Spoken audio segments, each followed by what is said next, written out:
Hey, all you Erics out there. This is Zach coming back with another episode of Table Talk Friday. Now, you'll notice that I'm in this room alone, and there's no one else talking at the moment, and you might be saying to yourself, what the heck is going on? Well, it's a very simple explanation. I'm about to give it to you. This episode that we're releasing was originally recorded as a post-show for last week's episode, but due to some personal issues, one of us may or may not have gotten sick, we've decided to go ahead and stay safe, keep each other from getting the ick, and just release this post-show that we recorded for last week. Now, again, you might be asking yourself, well, you guys don't usually do a post-show. What's this about? And you'd be right. I've got a little secret that this is just a sneak preview of our Patreon. That's right, we're launching a Patreon. More details to come in the following weeks. And this would have been an exclusive just for the Patreon, but we've decided to go ahead and release this as a standalone episode just to give you all a little sneak preview. Typically, our post shows would be bound to our $5 tier, but in any case, you all are going to get this one free of charge. So without any further ado, I hope you enjoy this very special episode of Table Talk Friday. I hope you all enjoyed that. Jeez, dude. Whenever we brought up the Crystalian thing, the first thing I thought was Chris Alien will be taking us out this episode, and I just kept it in my brain. I was like, you can't think about anything else because Chris Alien has to take us out. Yeah, I was thinking you might say, can a cleric take us out? And I wasn't prepared for what a cleric sounds like, so I really appreciate you throwing me a softball there. I was blown out of the water because I was really expecting like a Tempesty sort of thing or like a grave cleric, like a scary sound kind of thing. And you said Chris? I'm like, who's Chris? Sheva, hurry! From Resident Evil 5, of course. Welcome to the Patreon exclusive post show. This is our first one we'll ever be doing. I always ask you boys how you're doing in the actual podcast, but we can be so informal here. We can talk about anything. Yeah, so I do hate that we didn't get to like half the divine domains here, just because I do want to mention, just for all of you and for you guys, because I don't know if you've even read what the Forge Domain Cleric does, but every time I make a character, I think about, am I going to multi-class one-level Forge Domain? Really? At first level, they get their proficiency with heavy armor and smith's tools, which already, that's an amazing one-level dip. Right. Anything you multi-class into, like even a fighter or a paladin, they don't give you heavy armor proficiency. You have to go cleric if you want heavy armor proficiency without taking the heavily armored feat. So already, that's a good start. But then secondly, you get Blessing of the Forge, which lets you, every long rest, you can create one magic item at first level. It's a +1 piece of armor or a shield or a +1 weapon of your choice. And you can do that at level 1. That's a good one-level dip, I will say. And I think you can probably bring that up in-game pretty easily. Like if you find a magic artifact that's linked to a god or whatever, and it just happens to give you one level of cleric or something cheesy like that. You don't have to necessarily be like, oh, you know what? I am going to worship Hephaestus. Yeah, and so the other thing that I love about it is that at 6th level, you get resistance to fire damage and then +1 AC if you're wearing heavy armor. So already you're bumping with the AC and just how sturdy you are. And then at 17th level, you gain immunity to fire damage. And while wearing heavy armor, you have resistance to bludgeoning, piercing, and slashing damage from non-magical attacks. This is the tankiest character, or the tankiest cleric at least, by far. I think that kind of just brings into effect that we have to do a second episode on clerics. I mean, I think all of our deep dives are going to have second episodes in the future. I feel like that's unavoidable, that there's going to be a lot of things we missed in the first one that it's like, okay, go back, listen, figure out what we missed and what else we can talk about, because we're never going to get to all of the subclasses. Oh, for sure. And I was even wondering which ones to bring up, because there's the ones in the player's handbook, there's the ones in Xanathar's and Tasha's, but then there are also some semi-official ones, one in the Dungeon Master's Guide, the Death Domain Cleric, and then there's the Arcana Domain Cleric in Sword Coast Adventurer's Guide. That's never been brought up again. I am appalled that I'm unaware of this Death Domain Cleric. This is in the Dungeon Master's Guide? Yeah, so they're kind of interesting. Basically, they can twin spell their necromancy spells. So at first level, they can. It's not a full twin spell, so they can double their necromancy cantrips if the targets are within 5 feet of each other. So really, just Toll the Dead or Chill Touch. That's all you get. Is Spare the Dying one? Yeah, or Spare the Dying. So you can double that, and then at 17th level, which we've taken all this time to fucking get there. Then they can do the same thing with, I believe it's any cleric spell up to 5th level. So shit like Blight, they can double, stuff like that. So it's neat. It's just not. It's not as powerful as, say, a necromancer, which is really the flavor that you're getting there anyway. See, that's the problem with clerics, since there's so many subclasses. If one really doesn't shine with some real oomph, you have 12 other options. You could play anything else. Like the Death Domain, that sounded super cool, but the Grave Cleric, though, it's the same sort of vibe, but 10 times stronger with cooler abilities. Well, yeah, and that's why I love the Grave Domain Cleric. It's not a death cleric. It's not a life cleric. It's the marriage of life and death, the verge of dying. Doesn't that make Lathander a really good god for it? For Grave Domain, like a judgment type thing. Doesn't he deal with like that fine line? Well, I mean, I don't know what ones they recommend. Yeah, I'm not sure if I mean, you could flavor any god to be whatever the fuck you want him to sure. be. But Lathander, I think he's more of like neutral good, god of heroism and sunshine and that sort of stuff. Okay. So, not so much life and death, but I could definitely imagine like a helm or any of the like the gods of order falling into death or into the Grave Domain. Definitely. The first god that comes to mind is the Raven Queen, because I know the Raven Queen is kind of like the passing over deity. Right. Yeah, 100%. I think the Raven Queen is very cool. I just don't like using her as my deity or at my table too much, because I feel like she's overused a little bit. I feel like every time I hear of someone using this concept, the Raven Queen comes into play. So I like, there's a little bit of variety there. But now, I'm not super familiar. Like, I've never seen the Raven Queen actually used at one of our tables. I've heard about her, though. Was she heavily featured in Critical Role? Yes, she was. Extremely heavily. Like, Okay. well, then there you go. Big staple in the campaign. Well, that explains that. Another domain that I wanted to talk about, just because it's promising, but it's not super cool. The Arcana Domain Cleric. The idea there is a cleric that can cast a lot of wizard spells. So they at first level they get, I think, like 2 or 3 wizard cantrips that they can cast, which is neat. And then they get they get their domain spells. So some staples like Magic Missile and stuff like that. I think they even get Liamin's Secret Chest. But then you have to wait until 17th level to get their one actually really cool ability, which they get a 6th, 7th, 8th, and 9th level wizard spell of their choice, and they count as domain spells for them. So they can always have them prepared. Yeah, and then they can cast those spells. So, that's the cleric that gets to wish. Jeez. It's crazy how there's so many of these little gems that are hidden, but no one ever finds all of them because there's just too many clerics and they're usually too far down the page. There's too many other classes and stuff, like other classes and subclasses to read through too. Like, I own almost every freaking book, and I've read maybe in total two full books of them. Like, I own 20 something books, and total I've probably read 2 full ones. I would agree. I don't think I've read enough of the books. I did read every page of Storm King's Thunder. Oh no, you every must page. have. Think about how long you ran that though. Yeah, you probably read most of Avernus at this point. I read most of Avernus, but like there's a section that's all about like romping through Baldur's Gate that I did not read, because I was like, I'm just gonna read the sections that I need for story, use those to get you guys around the city, and then move on past that. The rest of the book was just kind of like, the actual campaign, and at the end they give you all kinds of details and stuff you can use to make Baldur's Gate the setting that you run in. I have no clue about any of that. I've read little bits and pieces of it. And I would love to use it as, a city to start out in at some point or something. But yeah, I found El Turel to be a lot more fun of a city. Yeah, El Turel's pretty. I like the lore behind the El Turel. Yeah. It gives a little more flavor.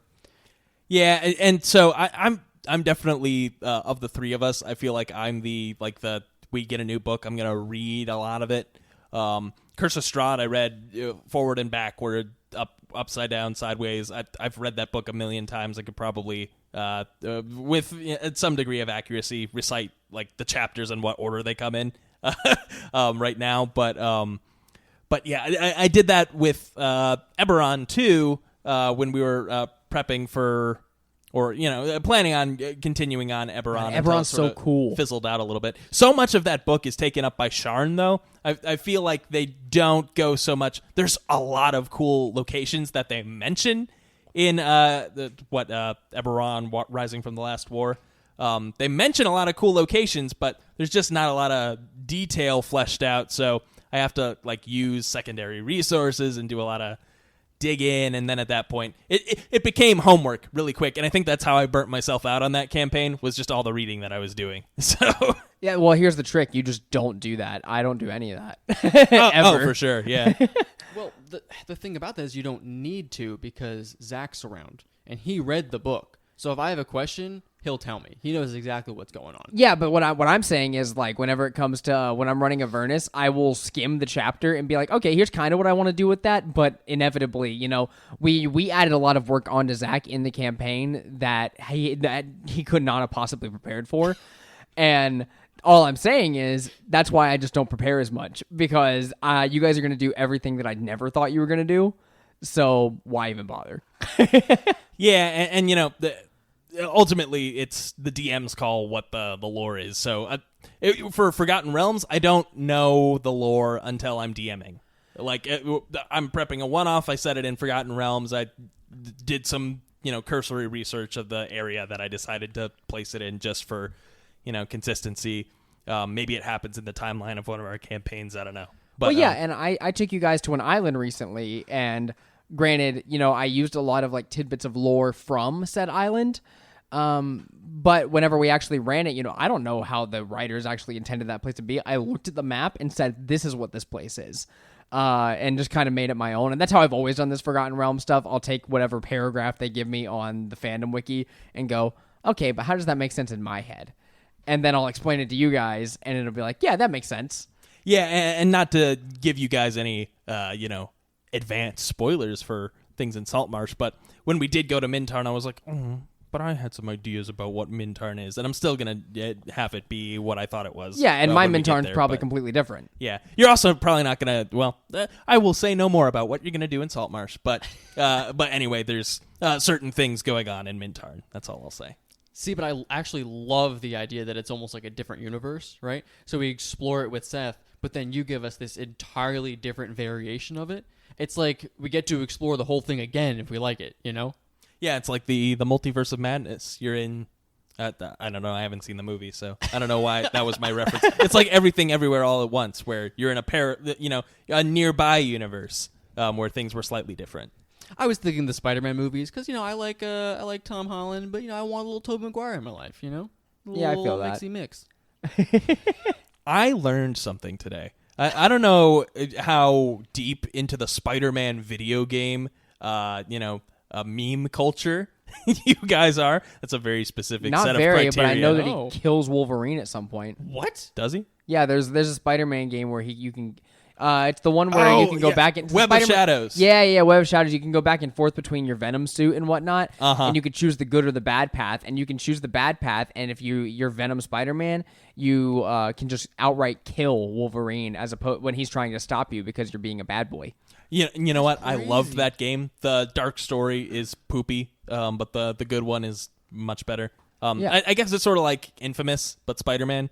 But anyway, I learned today that the most iconic song from any Spider-Man video game, the pizza theme from Spider-Man on Spider-Man 2 on PlayStation 2, the that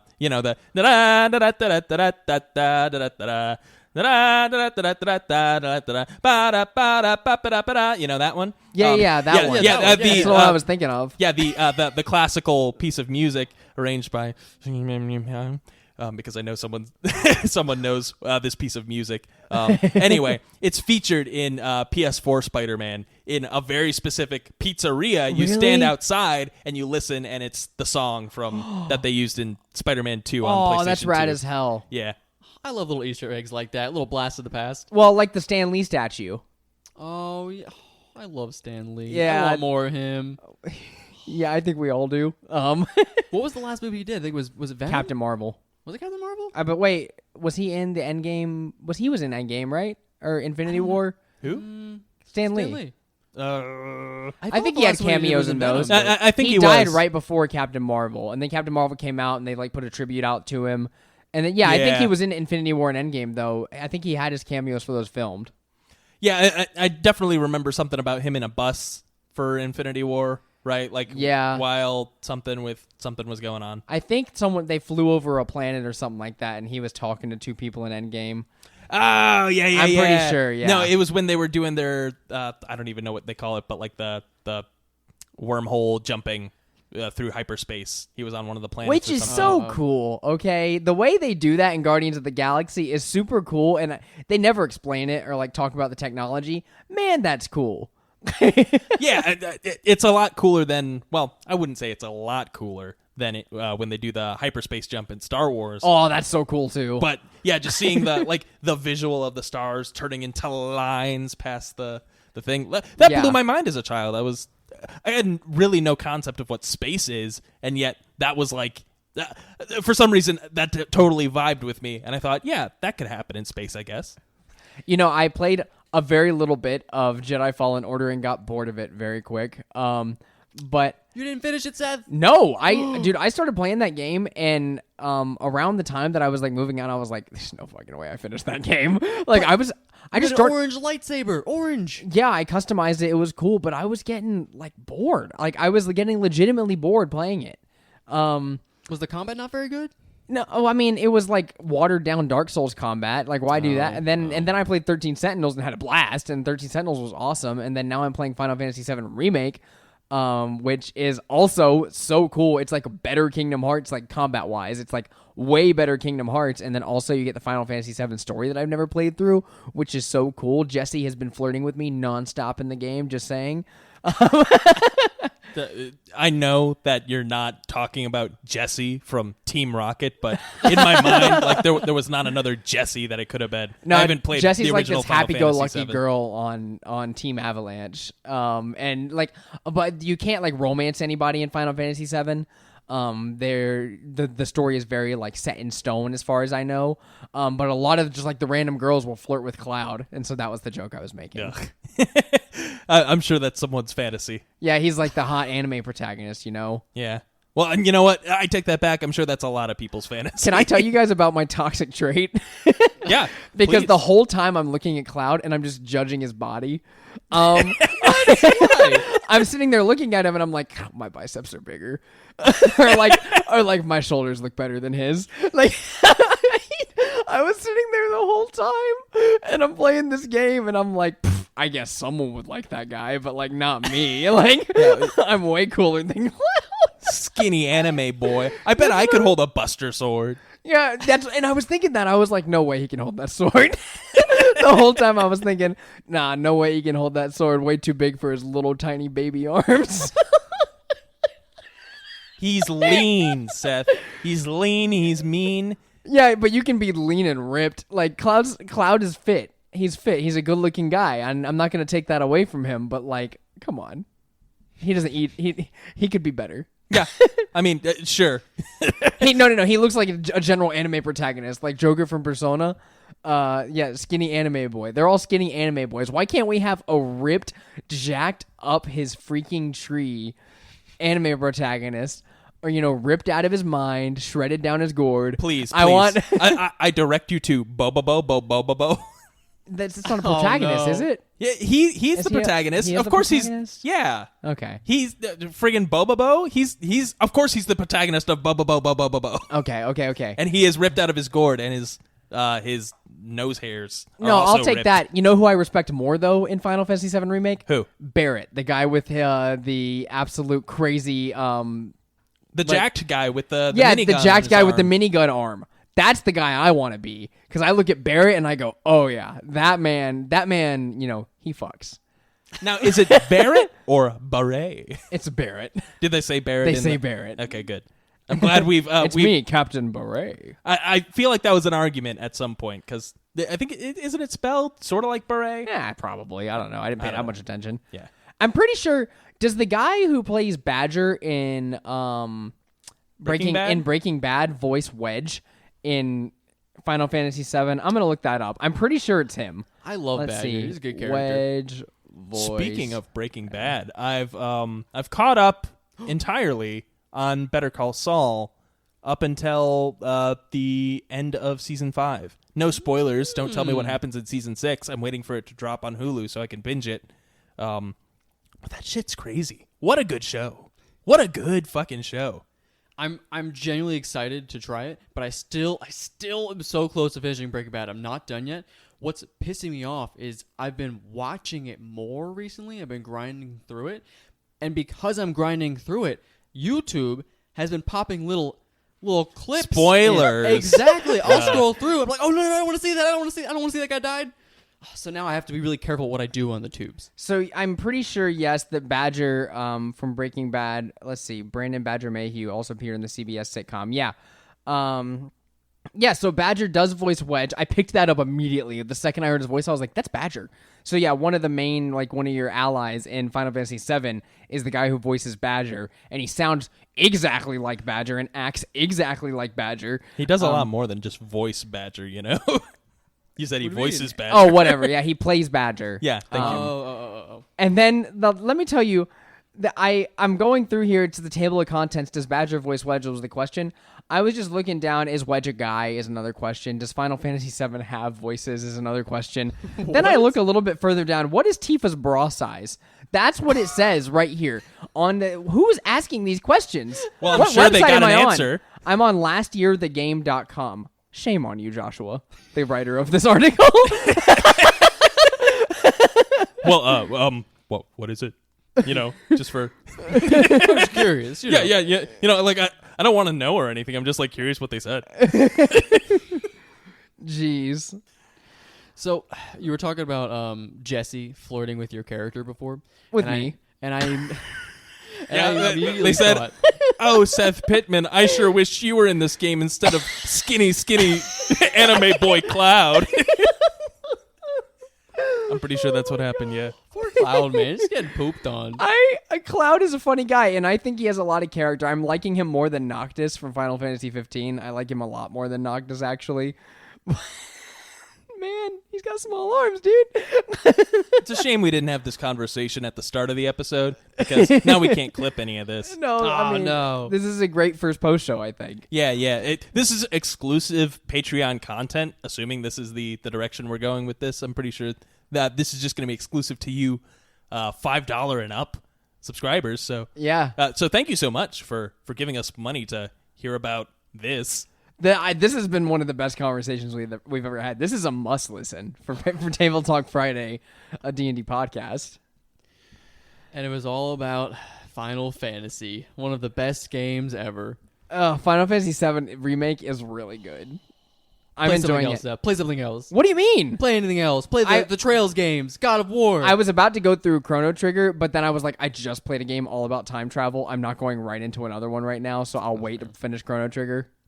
That hurts my heart, Seth. I'm gonna You said, I'm playing Chrono Trigger, and I said, you better, because in college, just to, blast from the past, sophomore year, I said, hey, Seth, you like JRPGs, right? You should play my favorite game of all time, Chrono Trigger. I really love that game. I don't know if that's still my favorite game at this point. I haven't played it in so long, but it's so fucking good. I even gave you the not emulator to not play it on your not computer. So that was your fault. The reason that I didn't play Chrono Trigger is your fault, Zach. And here's why. Because you opened up the world of not emulating, and whenever I didn't do that, I discovered that I can access Persona games at my fingertips. And that's when I played the beginning of my first Persona game, Persona 4. Not even the golden version. I opened up Persona 4 by itself, and started playing it, got like 10, 15 hours in, and then decided I'm going to buy a PlayStation 4 and play Persona 5 instead. And then I did that. I bought a PlayStation 4. I played Persona 5 and went back and played Persona 4 Golden this year on Steam. So it's your fault. Yeah, and eventually he is going to play Chrono Trigger. If It's not even a long game. Yeah, if you're listening to this, I don't know if you are, but if you are, email Seth at tabletalkfriday@gmail.com and tell him to play Chrono Trigger, and I'm sure that'll get him to do it. I will play Chrono Trigger. I will. Will I ever finish Jedi Fallen Order? Unlikely. Will I ever finish Tiny Tina's Wonderlands? Unlikely. Will I play it again? Yes, absolutely. It's a very fun game. Will I finish it? Unlikely. What other games did I have in my loop? Oh, did you guys know Multiverses is really good? That's what? the cross Smash game with Shaggy and it's fucking a Smash Scooby-Doo. Yeah, it's a platform fighter game, kind of like Smash, but it's WB characters like Batman, Wonder Woman, Rick and Morty, Oh, no, I hadn't heard And of this Shaggy. Shaggy from Scooby-Doo. So, Finn from Adventure Time. I downloaded that game because it just came out. It's free to play. And so it just came out. is? Yeah, it's free to play. Huh. So it came out, and I was like, you know what? I want to hop in. Who's the sword character? Finn. So I pick up the sword character immediately and jump into the game. And for probably 15 to 20 straight games, I don't lose a match. I just keep queuing up online, and I'm like, when I lose, I'll quit. When I lose, I'll quit. And it doesn't happen for like 20 games in a row. And I am having fun. I am stomping on people, having the time of my life, discovering how to play this game because it's very different than Smash. There's a lot of different like weird mechanics. I didn't discover Finn's down special until like 6 games in when I found out he has a store you can buy upgrades from. No, that's cute. So kind of like Shulk gets his like Monado arts. Right, You can right, you right. can down triangle with Finn, and he'll go into this little store, and you can get like speed upgrades and damage upgrades and stuff. And so yeah, Multiverses, pretty solid little experience. I will not put that much more time into it because I have single player games to finish, baby. Have you guys watched Adventure Time?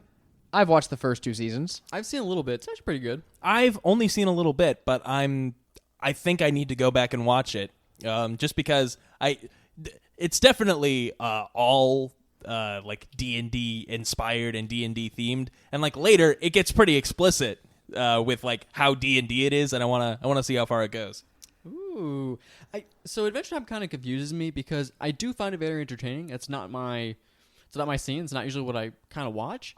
But it, to me, looks like it kind of dances on the line of a kid's show versus an adult show. I don't know. Yeah, it's one of kind those. inappropriate, but it's still really entertaining. I don't know. It's like regular show in that way. Yeah, here's an embarrassing story about child Zach. I saw Adventure Time, I saw a couple episodes of it, and I was like, this isn't for kids, and I stopped watching it. You are such a good boy. Well, it wasn't even that. It was just like, this humor really isn't for me. I'm going to go back to watching shows that fit me. Like Ben 10. No, like SpongeBob SquarePants. Yeah, but SpongeBob SquarePants had some banger jokes that I didn't get until adulthood. As a full-grown man, I've rewatched the first, 3 or 4 seasons of SpongeBob recently, and that shit holds up. It's so funny, isn't it? Yeah. This one girl at work, she will make SpongeBob jokes all the time, and every time she does, I forget that it's a moment that I remember from SpongeBob, and I can't stop laughing. Like, it's so funny because I think about the humor, and I'm like, that's a joke I never got as a kid, but it's so funny now in adulthood, and I wish I came up with it. 100%. And so I was the same way about regular show, too, as Adventure Time. I was like, yeah, they say HE double hockey sticks and crap, and I'm not going to stand for this. I did watch regular show a good bit, but I got unsettled by it. Yeah, well, so that was the other thing. I think it was a smart show for kids. I'm sure, honestly, if I gave it a little bit of a chance, I probably would have liked it enough. But I just didn't like the art style, It was and it was shared somewhat with Adventure Time, just like that era of Cartoon Network shows were a little unsettling for me. I think at that time I was like, I don't know if I really want to watch this. Well, Did no, Adventure Time traumatize you, Zach? No, but I think regular show will. If you're a kid. Yeah, Really? I distinctly remember there's like several like big acid trip scenes. I'm like, Every episode of Regular Show gets an acid trip scene. yeah. Because it's called Regular Show because it is a normal like cartoon for like the first half of the episode, and then the second half they trip balls for some reason. Really? So like something weird that would never happen in the real world happens for the second half. So like Mordecai and Rigby are planning a party, and like the jukebox comes to life and starts fighting them. That's the kind of random stuff that would happen in Regular Show, and it's really unsettling because the creatures and stuff that come up are always like really grotesque and weird looking, or they're made out of an actual person's body that grew into like a jukebox, and things like that, like people's bodies being like mutilated and changed, really creeps me out. Yeah, you know, and the same vibe was just so prevalent in The Marvelous Misadventures of Flapjack, which I know. Oh, I both of hate you- it. Oh, that was so scary. But so here's the thing: as a kid, I think that's what sort of started it for me. Is like I saw Adventure Time and I saw Regular Show, and I was like, oh, this kind of reminds me of Flapjack. I don't know if I'm like down for this, but thinking back on Flapjack, that show was. It's fascinating to me. Like that they allowed it on TV. Well, I don't like. I'd have to go back and rewatch it to like say if it was any funny or like any good, but like just the artistic shit that they did in some of those episodes. Like, do you remember when they're sailing west to sail off the edge of the ocean? Yeah. And there's like that whole black light sequence where everything's like in red line art on a black background, and like the world's distorting and shit like that. I'm gonna cry right now. It was really cool. And yeah, they did shit like they started doing in SpongeBob too, where they would like cut to claymation or cut to like a different animation style. Oh, that was fine. Yeah, which they did encourage the Cowardly Dog too. That scarred me as well. But that was my favorite show as a kid. So I guess there was sort of like a fine line that I would tolerate of like weird, creepy stuff. I want to watch Pokemon right now. That's what I want to do. I don't want to watch any of those shows. I want to watch Pokemon, and that's what I want to grow up on again. And you want to know why? Because Pokemon's not scary. It's just super cringy the whole time. Oh yeah, and I can deal with that. When Brock pulls out his jelly donuts, Oh yeah, his jelly donuts. when they're obviously rice balls. Yeah. I believe Yeah, onigiri. onigiri. Yes. He pulls out jelly donuts that are No, rice no, no, no. balls? So He pulls out onigiri, like the Japanese, triangle-shaped rice ball. Yeah. And he says, "Hey guys, do you want some of my jelly donuts?" in the English dub, he says that. So he's doing an Like American onigiri. kids won't understand that kids in Japan eat rice.